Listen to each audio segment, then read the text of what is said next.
The gavel strike echoed like a gunshot in the sterile silence of courtroom 4B. On one side sat Marcus Thorne, his $5,000 Tom Ford suit practically radiating success, a predatory smirk shared with his high-priced lawyer. On the other sat Elara, his wife, soon-to-be ex. She looked small in her worn wool coat, her face pale, her hands clasped so tightly her knuckles were white. He was there to discard her. She was there to survive. But as the lawyers began, the room was about to learn that the most dangerous person isn't the one making the noise. It's the one you've underestimated into silence. The fluorescent lights of the Los Angeles Superior Court hallway did no one any favors. They cast a sickly, humming pall over everyone. But on Elara Vance, they seemed particularly cruel. They highlighted the faint shadows under her eyes, the dullness in her auburn hair that used to shine with copper, and the undeniable fact that her simple, grey wool coat was at least 5 years out of style. She stood by a drab institutional painting, waiting for her lawyer, Ben Carter, who was currently getting a cup of watery coffee. She tried to breathe, but the air tasted of stale perfume and desperation. Across the hall, her husband, Marcus Thorne, was holding court. He wasn't just standing. He was performing. He leaned against the wall, one hand in the pocket of his bespoke charcoal trousers, the other gesturing as he spoke to his attorney, the formidable Cynthia Davies. Cynthia was a shark in a $3,000 suit, and she was laughing at something Marcus had said, a sharp, metallic sound. Marcus caught Elara's eye. His smile didn't waver, but it changed. It became laced with pity, a cold, dismissive look that said, "Look at you. Look at me." This man was not the man she married. She had met Marcus Thorne 8 years ago. She was Elara Vance then, too, having taken her mother's maiden name to escape a life she hadn't chosen. She was running a small, quiet bookstore in Silver Lake, a passion project that barely broke even. He was a junior analyst at Goldman Sachs, hungry, brilliant, and, she'd thought, kind. He said he loved her simplicity. He said she was real in a city full of artifice. He'd hold her hands often smudged with ink or dust from old paperbacks, and tell her she was his anchor. The first 5 years were good. They were a team. She listened to his struggles with the market, and he listened to her ideas for community poetry nights. Then came the promotion, and another, and another. The junior analyst became a vice president. The small apartment in Silver Lake became a sterile, glass-walled monstrosity in the Hollywood Hills that Elara had always hated. The man who loved her simplicity began asking why she didn't get her hair done by his new partner's wife's stylist. He stopped asking about the bookstore, only commenting on its lack of profitability at dinner parties.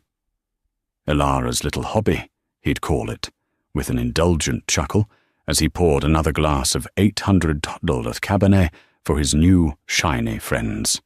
The anchor he'd once cherished had become a liability. The end came swiftly.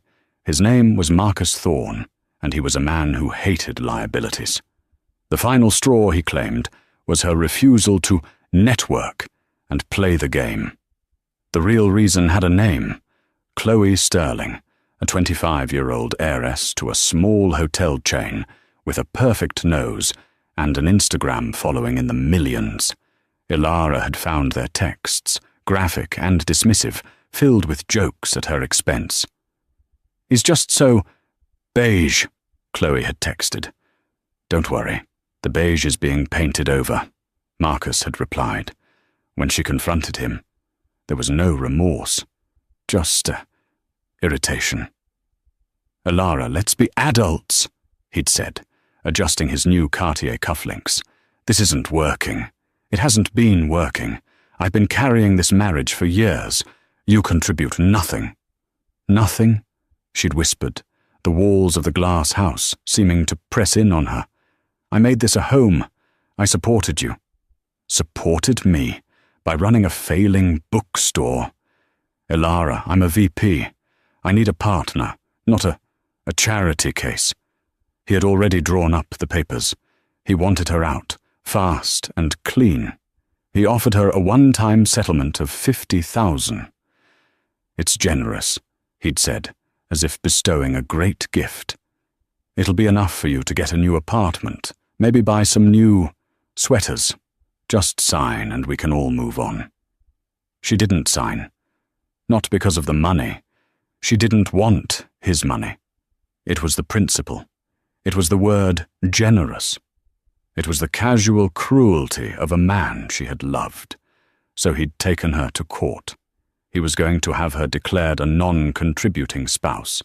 He was going to force her to take his pity pittance, just to prove a point, to humiliate her one last time.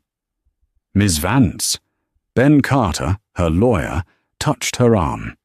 He was young, looked slightly overwhelmed, and his suit was from Men's Warehouse. Marcus had openly laughed when he'd seen Ben at the initial deposition. "It's time," Ben said, his voice tight with nerves. Elara nodded, took a deep breath, and pushed open the heavy wooden doors to the courtroom. The air inside was cold. "All rise." The Honorable Judge Patricia Haynes entered. She was a no-nonsense woman in her late 60s, with a reputation for sniffing out lies. Elara felt a brief, tiny spark of hope. The room settled. "We are here for the dissolution of the marriage of Thorne versus Vance," Judge Haynes said, her eyes scanning the documents. "Ms. Davies, your opening statement." Cynthia Davies stood, a picture of polished lethality. She gave a sympathetic, practiced glance toward Elara before turning to the judge. "Your Honor, this is, at its heart, a simple and unfortunate case. A case of misaligned ambition. Mr. Thorne, my client, is a man of significant drive and success. He has built a remarkable career through his own hard work and financial acumen." She gestured to Marcus, who looked appropriately humble. "His wife, Ms. Vance," Cynthia continued, her tone shifting, "has, by her own admission, not held a traditional job in nearly a decade. She runs a small bookshop, which, according to the financial disclosures we've seen, has operated at a net loss for 6 of the past 8 years. Elara felt her cheeks burn. Ben had told her to provide those. "Mr. Thorne has been incredibly supportive of his wife's hobby," Cynthia said, loading the word with condescension.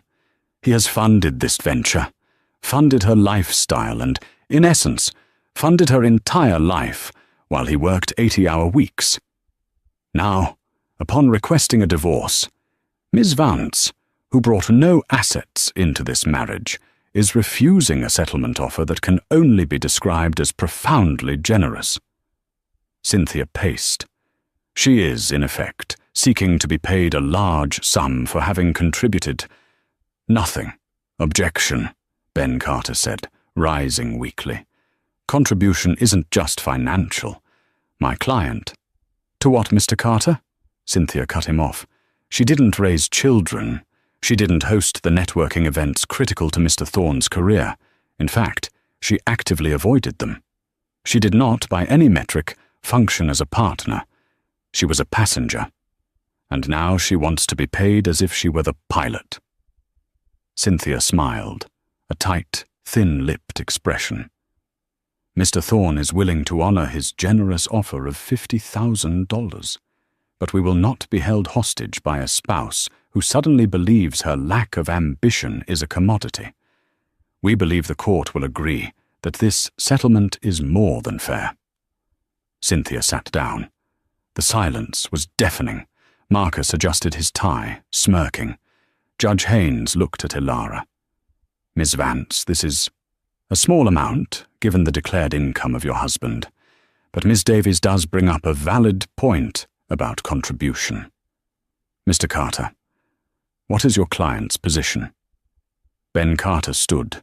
He was visibly sweating. He shuffled his papers, which looked thin and unimpressive, next to Cynthia's organized, leather-bound binders. Your Honor, my client Ilara Vance, she does not wish to contest the divorce itself, but the settlement is unacceptable. Unacceptable? Cynthia laughed, a short, sharp bark. On what grounds? Did she re-alphabetize his sock drawer? We're waiting with bated breath. Objection, mocking the counsel, Ben stammered. Sustained, Judge Haynes said, annoyed. Get to the point, Mr. Carter. Why is it unacceptable? What assets is Miss Vance claiming she's entitled to? This was it. The moment of truth. Ilara had dreaded this, had fought against it for 8 years, had begged her father to let her live her own life. But Marcus, in his arrogance, had left her no other choice. He had backed her into this corner. He had mistaken her silence for weakness. Ilara met Ben's nervous eyes and gave him a single, almost imperceptible nod. Ben Carter took a deep breath. He seemed to stand up a little straighter. The nervous energy coalesced into something different, something solid.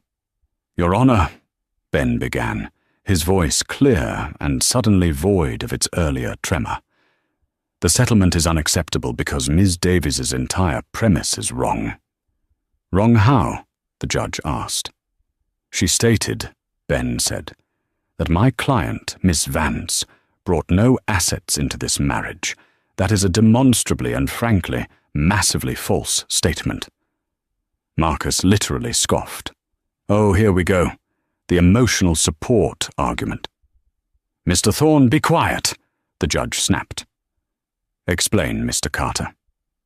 Ben Carter reached into his briefcase and pulled out a single, thick, vellum paper envelope, sealed with a distinctive blue wax seal. It looked ancient, formal. Your Honor, we reject the $50,000 offer. Furthermore, we are not seeking spousal support. We are not seeking any of Mr. Thorne's assets. We are here today to file a corrected statement of my client's personal assets, which Mr. Thorne's counsel seems to have, in their zeal, completely overlooked. Cynthia Davies looked confused. What assets? The failing bookstore? A collection of first edition Nancy Drew? Ben Carter laid the envelope on his desk. My client has, for 8 years, lived under her mother's maiden name, Vance, in an effort to have a normal life. An effort to find a partner who loved her for herself, not for her name. He paused, letting the courtroom hang on his next words. We are filing to have her legal name restored on all court documents. Her name is not Ilara Vance. He looked directly at Marcus. Her name is Ilara Rutherford. The name hung in the air. Rutherford. To Ilara, it was a name she had run from. To the court, it was a blank. Marcus looked confused. Rutherford? So what? I've never heard of them. Did you find some long-lost uncle, Ilara? Is this a joke? Cynthia Davies, however, had frozen. Her face had gone from smug to confused to a shade of chalky white. She was a corporate lawyer. She knew names. She was frantically typing on the small laptop built into her desk, her sharp manicured nails clicking like castanets. Mr. Carter, Judge Haynes said, her patience wearing thin. The name means nothing to me. What is the relevance? My apologies, Your Honor, Ben Carter said. I'll be specific. My client is Ilara Marie Rutherford. She is the sole heir and only child of... Cynthia Davies made a small, gasping sound. She was looking at her screen. Of Julian Rutherford, Ben finished. The courtroom was silent, but it was a new kind of silence. It was the sound of a bomb squad listening for a tick. Julian Rutherford. The name wasn't famous in the way a movie star was. It was famous in the way the Federal Reserve was. Julian Rutherford was the reclusive founder and CEO of Rutherford Holdings, a global private equity and tech conglomerate. He wasn't just a millionaire. He wasn't just a billionaire. He was one of those names, the kind of man who owned islands, who a single word from could shift the NASDAQ, a man estimated by Forbes to be worth, conservatively, $40 billion. Marcus still didn't get it. I don't understand. Rutherford? Like Rutherford Holdings? No. That's ridiculous. He looked at Ilara, who was just sitting there, quiet and still. Ilara, tell them. This is insane. Your father was a teacher. You told me he was a teacher who died. My mother's father was a teacher, Ilara said, her voice quiet but clear, the first time she'd spoken. I never lied about my father, Marcus. I just didn't talk about him. You never asked. Of course I asked, Marcus sputtered. You asked what he did, Ilara said. I said he was in computers. You assumed I meant he worked in IT. You just assumed I was small, like you wanted me to be. Cynthia Davies finally found her voice. It was a strained, thin whisper. Your Honor, I must request a 30-minute recess to confer with my client. Denied, Judge Haynes said. She was leaning forward, her eyes fixed on Ilara with a new, profound intensity. Mr. Carter, you have made an extraordinary claim. You had better be able to prove it. Ben Carter smiled, and it was no longer the smile of a nervous young lawyer. It was the smile of a man holding 4 aces. I can, Your Honor. He walked over to the vellum envelope. This, he said, holding it up, is a certified, notarized statement of identity from Julian Rutherford himself, delivered by courier this morning.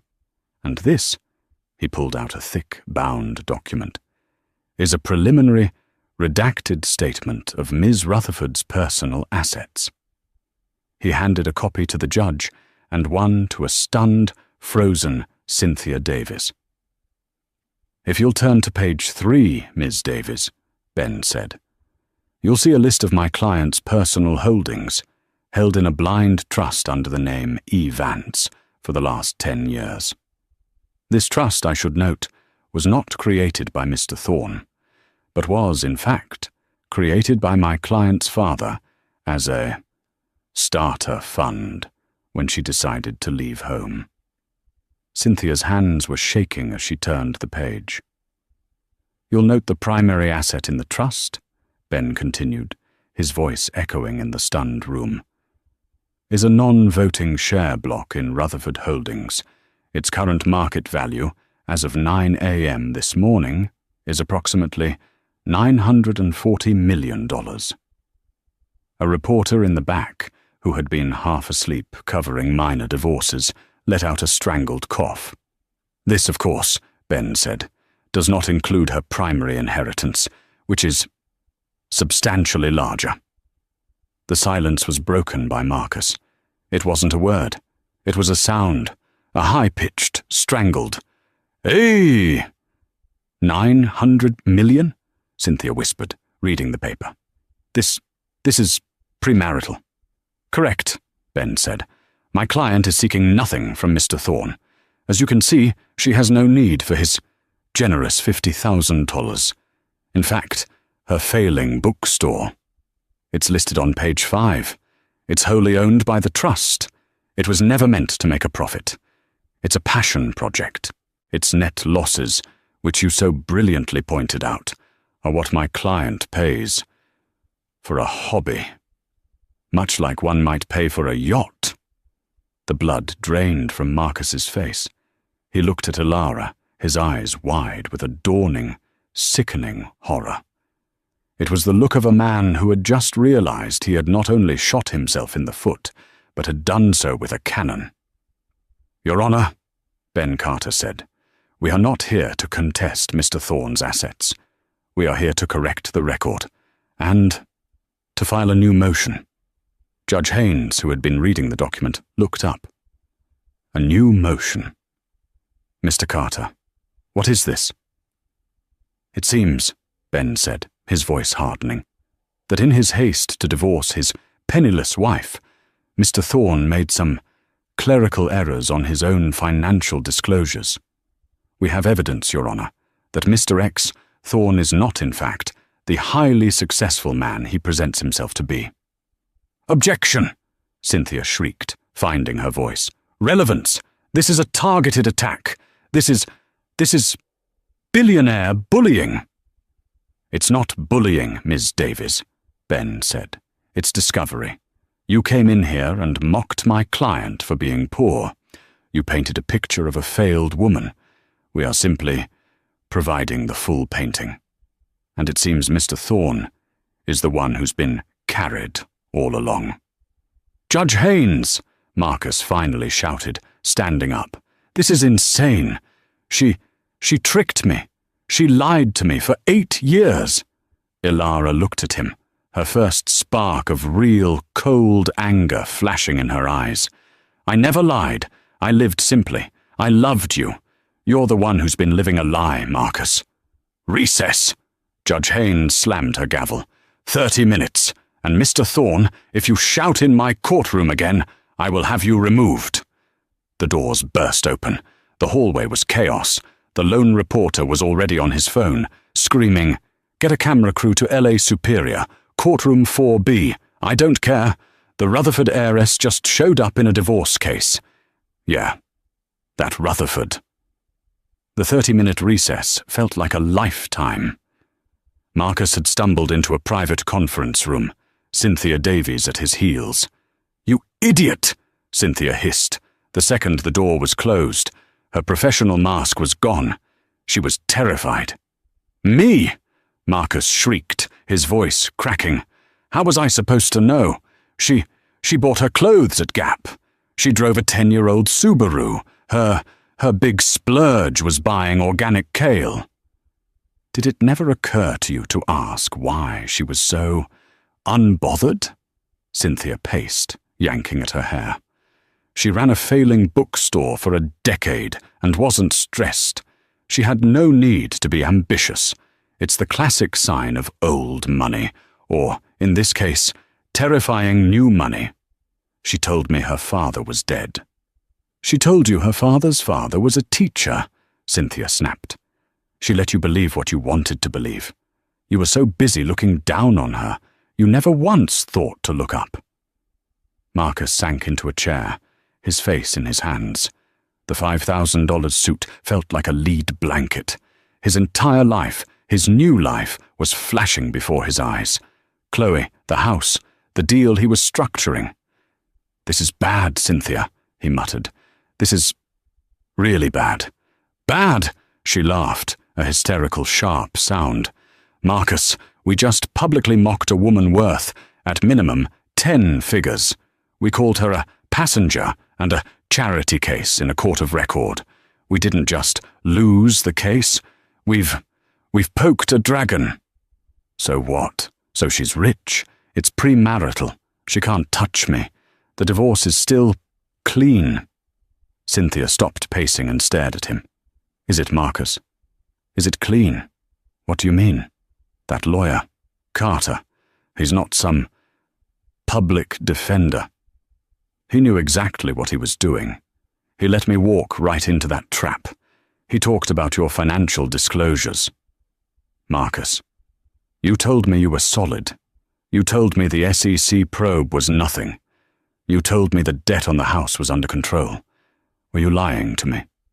Marcus's blood ran cold. It's just market fluctuations. It's complicated. How complicated? I'm over-leveraged, he admitted, his voice small. The new house. The Bentley. I took a short position on a tech stock. It went the wrong way. Which stock? He couldn't say it. Which stock? Marcus.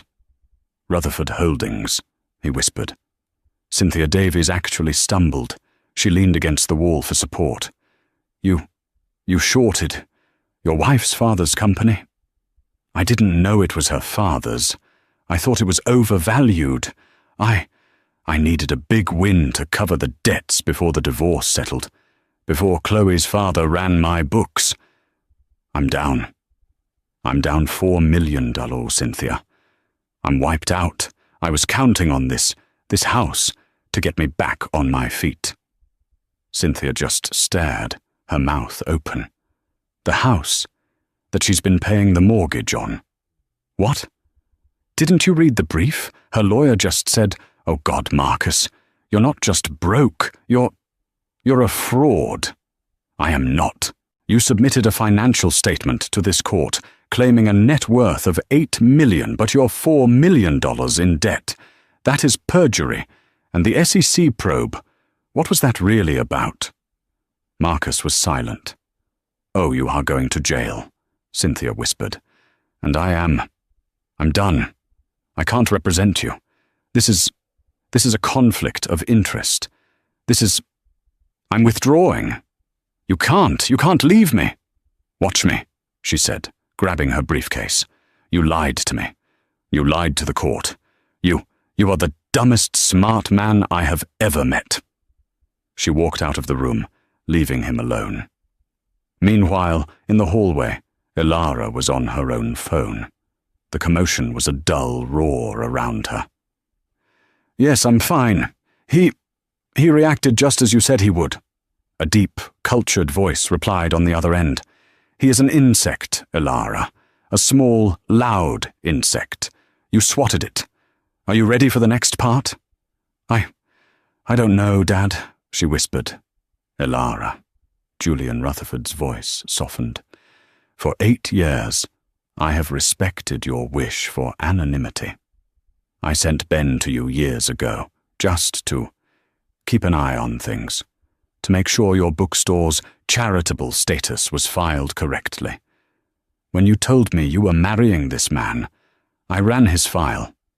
I knew he was a house of cards. I begged you to let me intervene. I know, I thought he loved me. I thought the money would ruin it." "He ruined it, Ilara. Not the money," Julian said. "He humiliated you. He called my daughter, a nothing. The plan is in motion. The world he built is about to be repossessed. What did you do?" "I didn't do anything," Julian said, a cold smile in his voice. "I simply forwarded Ben's reports to the proper authorities. The reports about a certain VP at Goldman Sachs who was using unusual trading patterns, the ones who was shorting his own father-in-law's stock. Perhaps with a little insider knowledge he thought he was clever to have. He thought he was playing you, Ilara. He has no idea who he was really playing against." Ilara closed her eyes. "It's so much. It's just business," Julian said. "Now go back in there. Ben is about to finish the transaction. I love you. Be strong." The line clicked. Ben Carter walked up, holding 2 bottles of water. He'd lost his nervous tremor entirely. He looked calm, predatory even. "You okay?" he asked. My father. He said you're finishing the transaction." "Ah, yes. Part 2, Ben said, sipping his water. "Part 1 was the reveal. Part 2 is the reckoning. This is the part I've been looking forward to." "Was he shorting the stock?" "Oh, yes, massively. And illegally," Ben said with a thin smile. "He was using information he got from you, complaining about your father's new server project, or that stupid trip to Singapore. He thought he was just ignoring your boring family details. He was actually collecting insider information and trading on it. Badly. He's a thief." "He's a fool," Ben corrected. "He had a $900 million blind spot, and he was too arrogant to see it. Shall we?" He gestured to the courtroom doors. Ilara no longer Vance, but Rutherford stood tall. The drab wool coat suddenly looked like a disguise. She nodded. "Let's go." When they re-entered the courtroom, the atmosphere had changed, The board reporters were gone, replaced by a frantic, buzzing swarm of A-list financial and gossip journalists. Sketch artists were drawing furiously, and Marcus's side of the table was empty. "Where is Mr. Thorne?" Judge Haynes asked, her voice sharp. I believe my colleague Miss Davies has withdrawn," Marcus stammered, stumbling back into the room, his tie loose, his face ashen. He was alone. "Have you secured new counsel?" No. I haven't had time." "This is not my problem, Mr. Thorne," Judge Haynes said. "You will represent yourself. Miss Davies's withdrawal is noted. Let's proceed. Mr. Carter, you said you had a new motion." "Yes, Your Honor," Ben said, standing. "And I should note, I am just junior counsel. My colleague, Mr. Harold James, will be handling this part." A man in the back row, who looked like he'd been carved from granite and dressed by Savile Row, stood up. This was Harold James, head of litigation for Rutherford Holdings, and a man whose hourly rate was more than Marcus's generous settlement offer. "Mr. James?" The judge nodded, recognizing him instantly. The judge was impressed. "Your Honor," Harold James said, his voice a low baritone that commanded silence. "We have already established that Mr. Thorne's financial disclosures are a work of fiction, a very bad work of fiction." "Objection!" Marcus cried. "On what grounds, Mr. Thorne?" The judge sighed.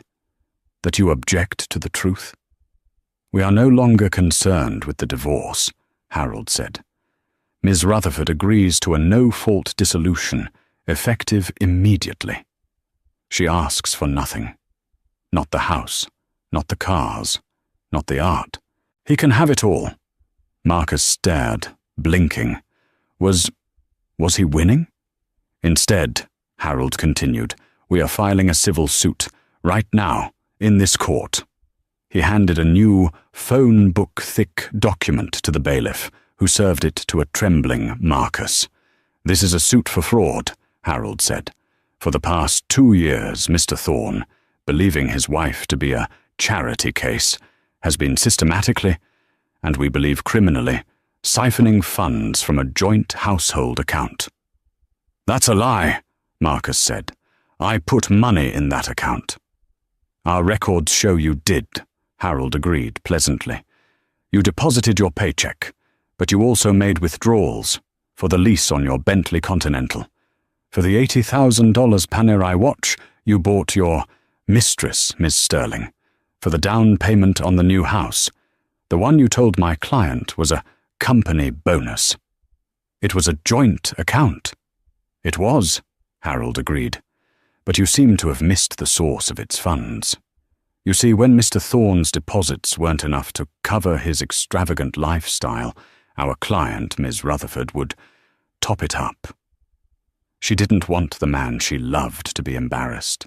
She's been covering his debts for 3 years.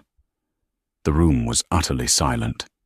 "We have bank records," Harold said, "showing that Miss Rutherford has deposited, let's see, a total of $1.8 million into that joint account from her failing bookstore's operating budget, all of which Mr. Thorne has spent, believing it to be his." Ilara looked down. She wasn't ashamed. She was free. "He wasn't carrying her," Harold boomed. "Ms. Rutherford was floating him.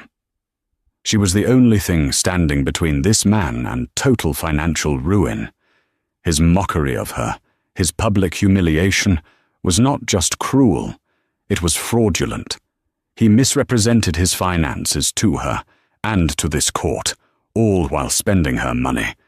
We are suing for the full $1.8 million, plus punitive damages." Marcus's legs gave out. He sat down hard. I'll pay it back. I can get a loan." "With what collateral, Mr. Thorne?" Harold asked, his voice dripping with ice. "Your career." As if on cue, the back doors of the courtroom opened again.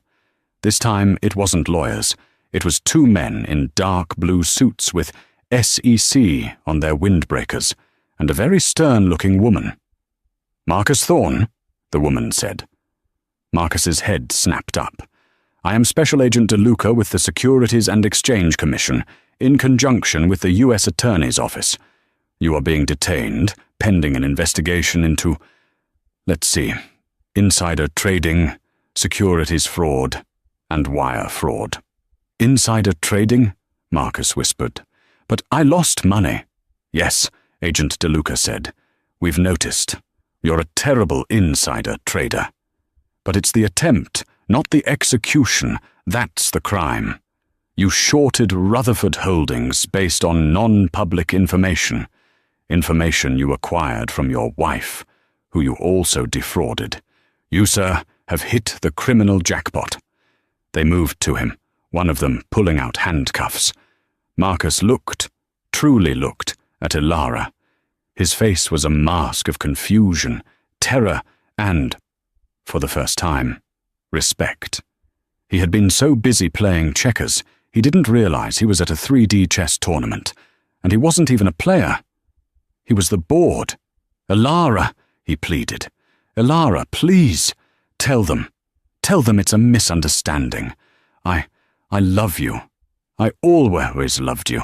Not this." Ilara stood up. She walked calmly across the courtroom, her worn wool coat a strange armor. She stood in front of him, the agents pausing. She looked at him, her eyes clear. "No, Marcus," she said, her voice soft but unbreakable. "You didn't love me. You loved that I was simple. You loved that I made you feel big. The moment I stopped being your mirror, you tried to break me." She looked at the handcuffs. This wasn't a misunderstanding. This was an audit. And you failed. She turned and walked away. The last sound she heard as she exited the courtroom, free, was the sharp, metallic click of the handcuffs closing around her ex-husband's wrists. The media explosion was instantaneous. "Billionaire Heiress poses as poor wife for 8 years. The Rutherford reckoning. CIO's daughter has ex-husband arrested in court. From Subaru to successor. The secret life of Ilara Rutherford." Ilara disappeared. The day of the trial, a black, armored Rolls-Royce Cullinan had been waiting in the courthouse garage, a silent, powerful contrast to the 10-year-old Subaru she'd arrived in. Harold James had guided her into it, and she was gone. For 3 months, the world speculated. Marcus Thorne's fall was swift and brutal. Denied bail as a flight risk, given his ex-wife's access to private jets. He sat in a cell. His mistress, Chloe Sterling, had posted a single Instagram story. So grossed out, had no idea. Before flying to Bali and deleting his number. Goldman Sachs fired him via a one-sentence press release, citing gross ethical violations. The SEC case was a slam dunk. He'd left a digital trail of his brilliant deductions that a first-year analyst could follow. His humiliation was total. He, who had mocked his wife for her lack of ambition, was now an international punchline. A man who'd been handed a literal golden goose and, in his arrogance, had tried to eat it. Then, 3 months later, Ilara reappeared, but not at a high society gala. Not on the cover of Vogue. A small press conference was called at. Her old bookstore. The shop was closed, but a grand reopening sign was in the window. The press crammed inside, cameras and microphones jostling. The door from the back office opened, and Ilara stepped out. She was different. The drab wool coat was gone, replaced by a simple but exquisitely tailored dark green dress. Her auburn hair was cut in a sharp, professional bob. She wore no makeup, but her eyes were bright. She was no longer Ilara Vance, the shrinking violet. She was Ilara Rutherford, the president. She tapped the microphone. Thank you for coming." "Miss Rutherford," a reporter shouted. "Why the ruse? Why pretend to be poor?" "I never pretended to be poor," Elara said, her voice calm and firm. "I pretended to be normal. I wanted what everyone wants, to be loved for who I am, not what I'm worth. I ran this bookstore because I love books. I loved my life." "What about your husband? Did you set him up?" "My ex-husband," she corrected, "set himself up. I never hid my family. He was just profoundly self-absorbed. He saw what he wanted to see. When his actions became criminal, when he stole from me and my family's company, I had to act. My silence was no longer protecting me. It was enabling him." She paused, then smiled. "But I'm not here to talk about him. He is in the past. I'm here to talk about the future." She gestured to the shop. "This place, the Page, was always more than a bookstore. It was a non-profit I funded for a decade, a place for community literacy, for helping young artists and writers. Today," she said, "I am announcing the launch of the Vance Rutherford Foundation. The Page will be its headquarters. We are launching with a $500 million endowment." The room gasped. "My hobby," she said, a small, sharp smile playing on her lips, "is about to get a lot more ambitious. We will be building community centers, funding arts programs, and providing scholarships across the country. My ex-husband called me a passenger and a charity case. He was half right. I am a charity case. I am making it my life's case to give back, to build, and to prove that the strongest person in the room isn't the one in the loudest suit. It's the one who listens." A side door opened. An older man with piercing blue eyes and an aura of quiet, unshakable power walked in. It was Julian Rutherford.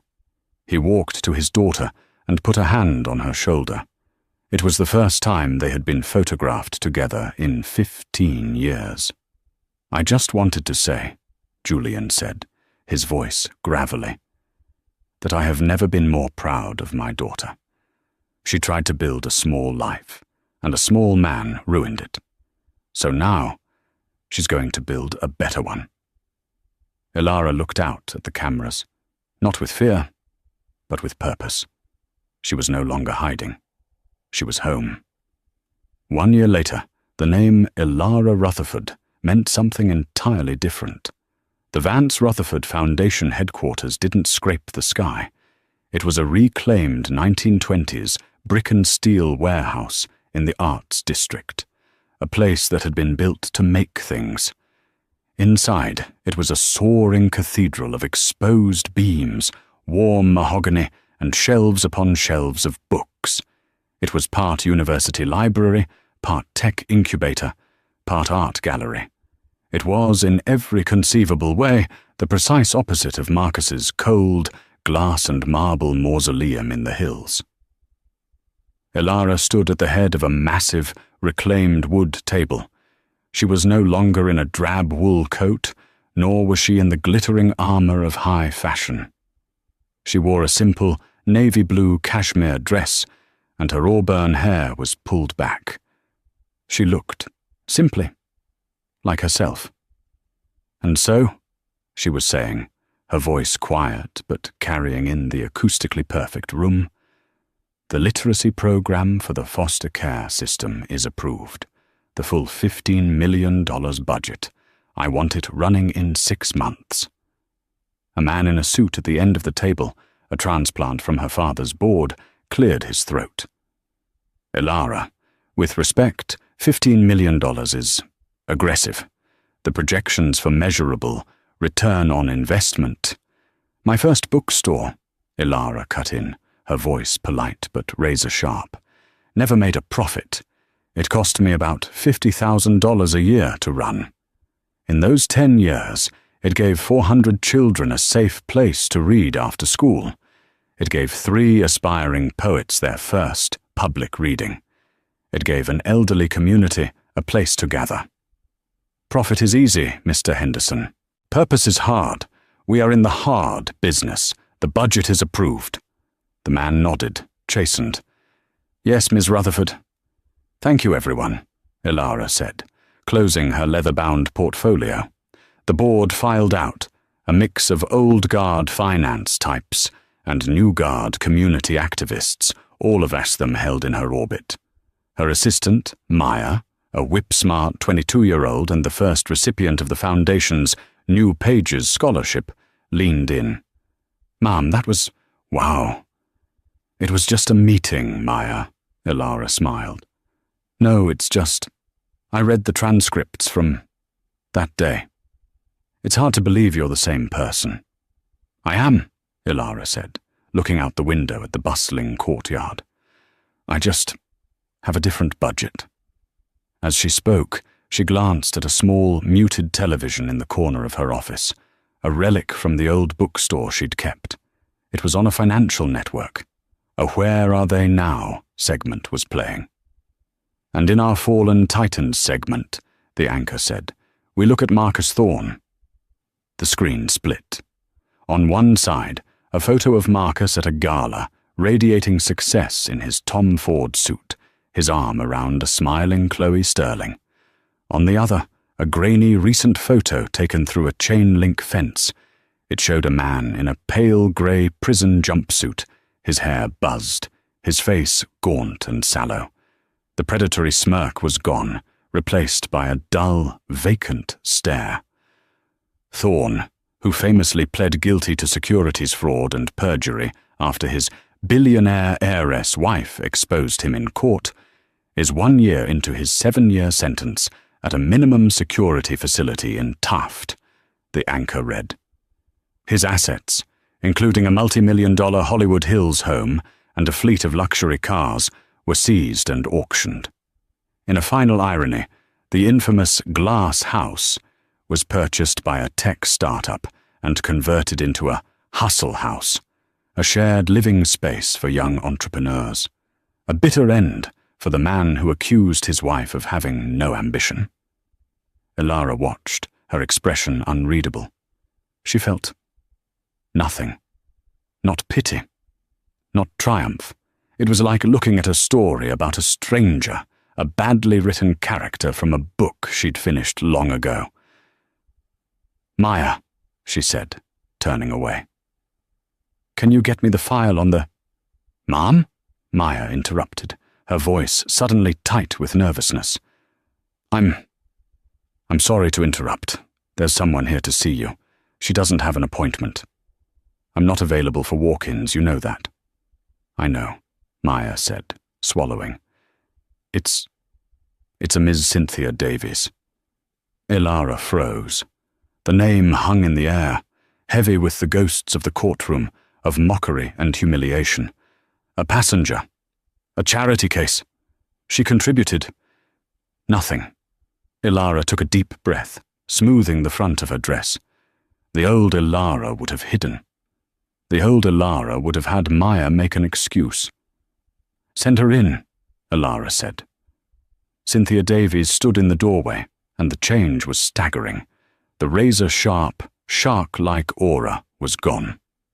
The $3,000 power suit had been replaced by a simple, well-cut, but unremarkable grey tweed.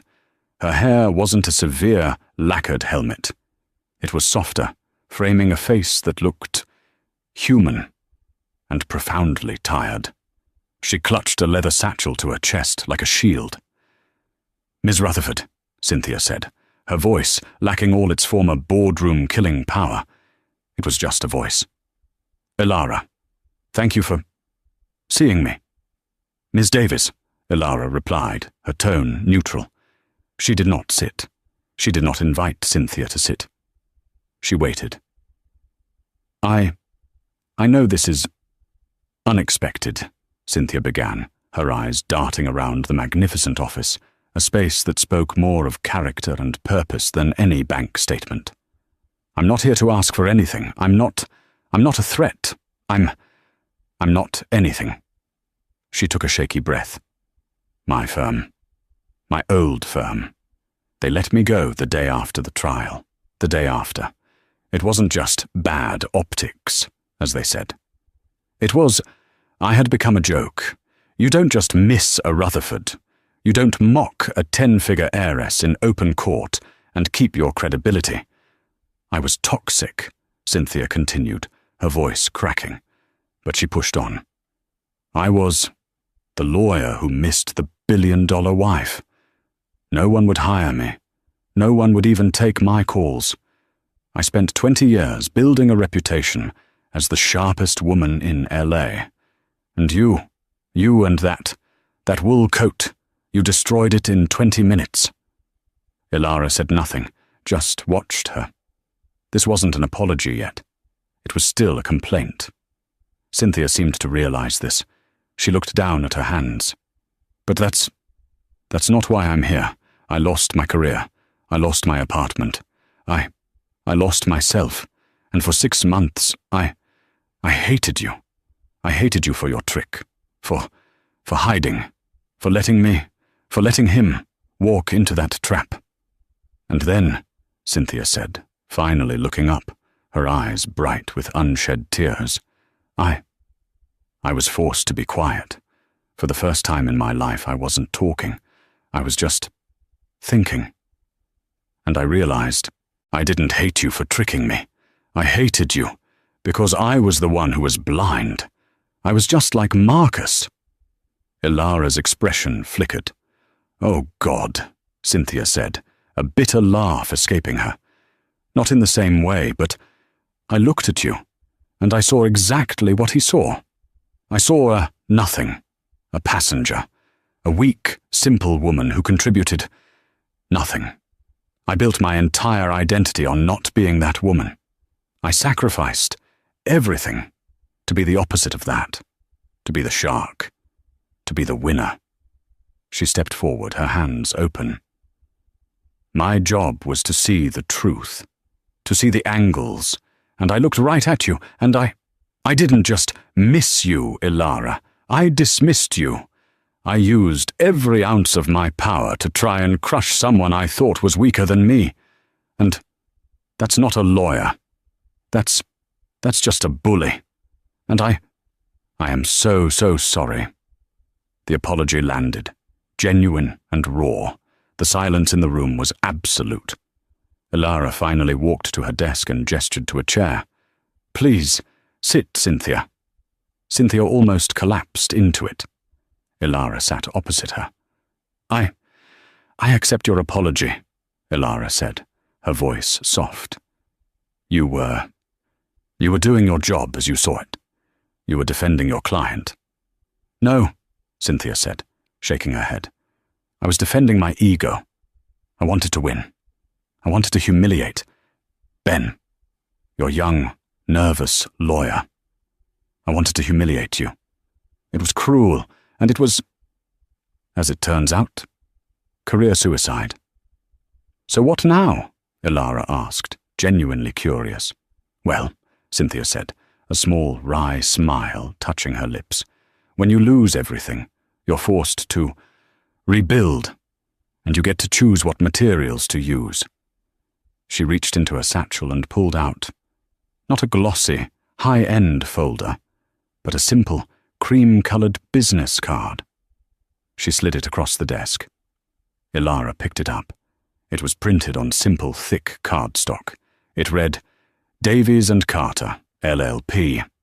Advocates for the underestimated. Ilara's eyebrows shot up. Ben Carter. A faint blush rose on Cynthia's neck. He left your father's firm about 6 months ago. He said he was tired of winning for the winners. He tracked me down. I was not in a good place. I was working as a paralegal just to pay rent. He had this idea. We're starting a new practice, Cynthia said, her voice finding a spark of its old fire.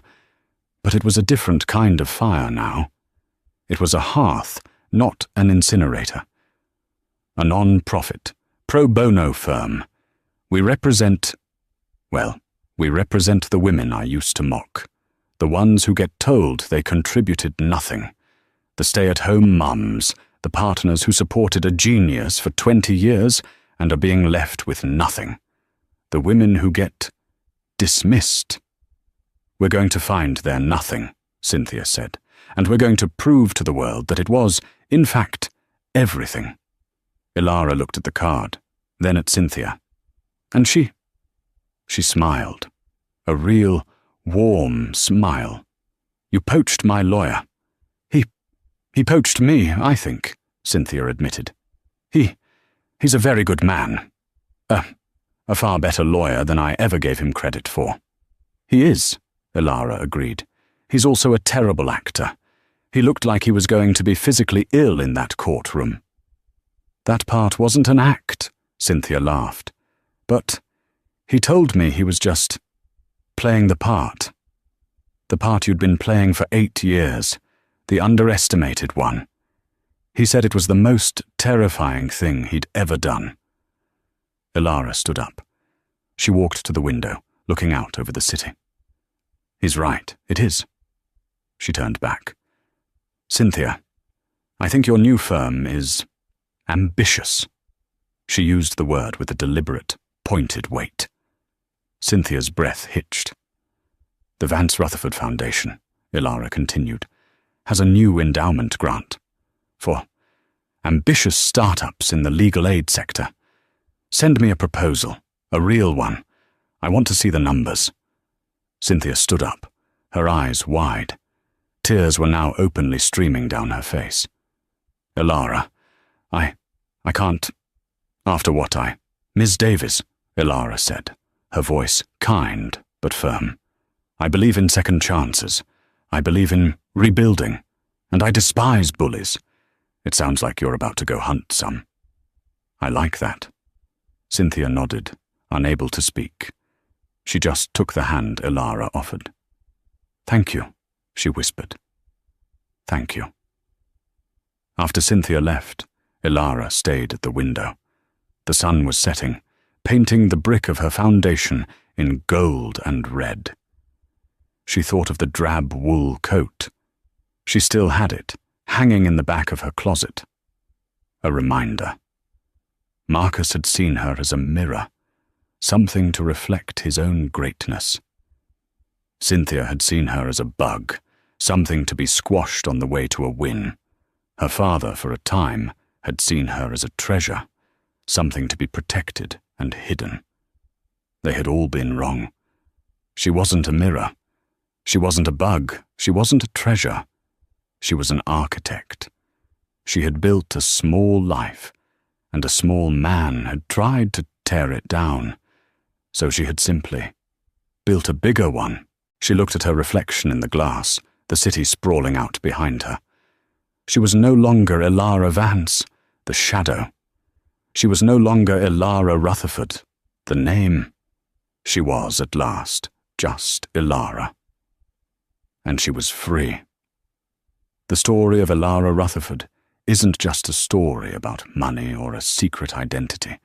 It's a powerful reminder that the world will often try to tell you who you are. It will judge you by your cover, by your coat, or by your silence. Marcus Thorne made the mistake of his life. He mistook quiet for weak. He assumed simplicity was a lack of value. But Ilara's story shows us that true strength, true power, isn't about how loud you are. It's about knowing your own worth, even when you're the only one in the room who does. She didn't need a billionaire's money to be strong. The money just gave her a bigger microphone to tell her truth. What did you think of Marcus's ultimate karma? Was his downfall satisfying? Let us know your favorite part of this story in the comments below.